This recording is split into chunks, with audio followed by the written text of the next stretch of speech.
100% guarantee. Oman প্রবাসীর জন্য দারুণ একটা সুখবর, ফ্রিতে ভিসা লাগাতে পারবেন। যাদের ওমানে ভিসা পতাকা ছিল না, এখন 1 টাকা আপনার জরিমানা লাগবে না, 1 টাকা গ্রামা লাগবে না।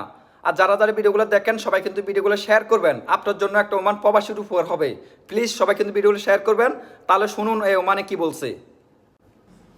حياكم الله يا الربع، نقول لكم مبروكين مبروكين مبروكين.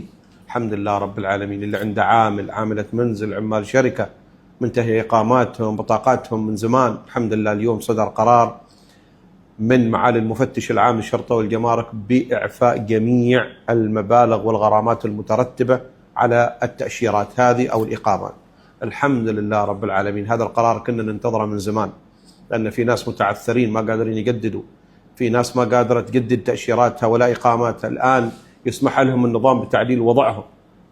الله يحفظ مولانا جلالة السلطان، الله يحفظ مولانا. وأيضا نقول الله يبارك في معالي الفريق المفتش العام للشرطة والجمارك، ما قصر، جزاهم الله خير. في ناس محتاجين في أشد الحاجة في هذه الظروف. الحمد لله على كل شخص الآن عنده عاملة منزل، عنده عمال، يسارع في عملية تجديد وإنهاء وتعديل وضعهم القانوني. الله يحفظكم يا رب. যারা আরবি বুঝেন না তারা আমাকে কমেন্ট করুন, আমি আপনাদেরকে ইনশাল্লাহ বুঝে বলবো বাংলাতে। এখানে ওমান সরকারে বলা হয়েছে যাদের ওমানে ভিসা পতাকা ছিল না 5 বছর 10 বছর, তারা কিন্তু ফ্রিতে ভিসা লাগাতে পারবেন, 1 টাকা খরচ যাবে না, 1 টাকা।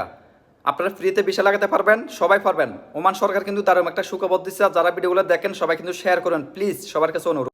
কারো যদি মাজনি প্রয়োজন হয়, ভিসা প্রয়োজন হয়, আপনারা আমার সাথে যোগাযোগ করুন। আমার কাছে একটা ওমানি আছে, আপনাদেরকে ভিসা লাগা দিতে পারবে। আর আপনাদের যদি বলক থাকে সে কিন্তু বলক উড়ে দিতে পারবে। বলকের জন্য যে টাকাগুলো যাবে ওই টাকাগুলো তাকে দিলে সে কিন্তু বলক ছুড়ে দিবে। তো এই কারো যদি ভিসা লাগে আপনারা আমার সাথে যোগাযোগ করলে আমি ওই ওমানির নাম্বার দিব, আপনারা ওমানের সাথে কন্ট্যাক্ট করুন।